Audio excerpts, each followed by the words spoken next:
Hello అండి, అందరూ ఎలా ఉన్నారు? నేనైతే చాలా బాగున్నాను. ఎప్పటిలాగానే ఈ రోజు కూడా ఒక మంచి ఇంట్రెస్టింగ్ టాపిక్తో అయితే మేము ముందుకు వచ్చేసాను. ప్రెగ్నెంట్ లేడీస్కి ఈ టాపిక్ అనేది చాలా యూస్ఫుల్గా అయితే ఉంటుంది. సో ఎక్కడ స్కిప్ చేయకుండా ఎండ్ వరకు అయితే చూసేయండి. సో ఇంకా లేట్ చేయకుండా ఈరోజు ఈ వీడియోని అయితే స్టార్ట్ చేసేద్దాం. ఈరోజు ఈ వీడియో టాపిక్ వచ్చేసరికి ప్రెగ్నెన్సీలో బ్లాక్ నెక్ అనేది వస్తే దాన్ని బేస్ చేసుకొని మనం జెండర్ అనేది ప్రెడిక్షన్ చేయొచ్చా?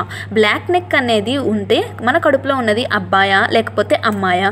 అసలు గర్భవతులకు ఈ నెక్ అనేది బ్లాక్గా ఎందుకు మారుతుంది అనే విషయాలనేది ఈరోజు ఈ వీడియోలో అయితే క్లియర్గా తెలుసుకుందాం. ప్రెగ్నెన్సీలో ప్రతి ఒక్క గర్భిణీ శరీరంలో చాలా రకాల మార్పులు అయితే జరుగుతూ ఉంటాయి. దీనికి కారణం ఏంటి అంటే హార్మోనల్ ఇంబ్యాలెన్స్. మనతో పాటు మన శరీరంలో ఇంకొక ప్రాణం కూడా ఉంటుంది కాబట్టి ఈ హార్మోన్స్ అనేవి హెచ్చు తగ్గులు అనేది అవుతూనే ఉంటాయి. అలాగే కొన్ని రకాల హార్మోన్స్ అనేవి ఎక్కువగా రిలీజ్ అయితే అవుతూ ఉంటాయి.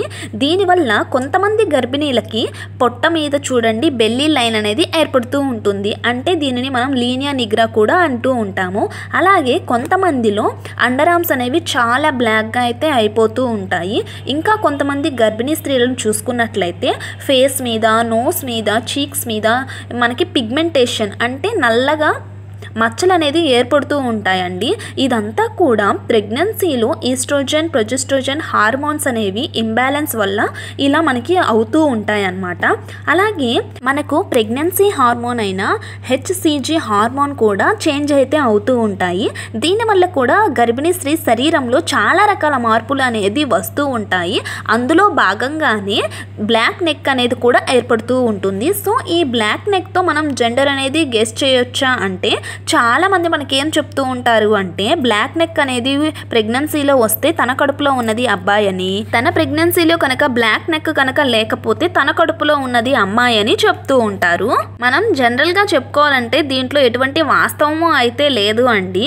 ఇది కేవలం హార్మోనల్ ఇంబ్యాలెన్స్ వల్లనే ప్రెగ్నెన్సీలో గర్భిణి యొక్క శరీరంలో ఇటువంటి మార్పులు అనేది వస్తూ ఉంటాయి. మీకు కనుక ప్రెగ్నెన్సీలో బ్లాక్ నెక్ కనుక వస్తే మీరు నేను చెప్పబోయే ఈ టిప్ అనేది ఫాలో అవ్వండి. 2 స్పూన్ల శనగపిండి అనేది తీసుకొని దాంట్లో 2 స్పూన్ల పచ్చిపాలు అనేది బాగా మిక్స్ చేయండి.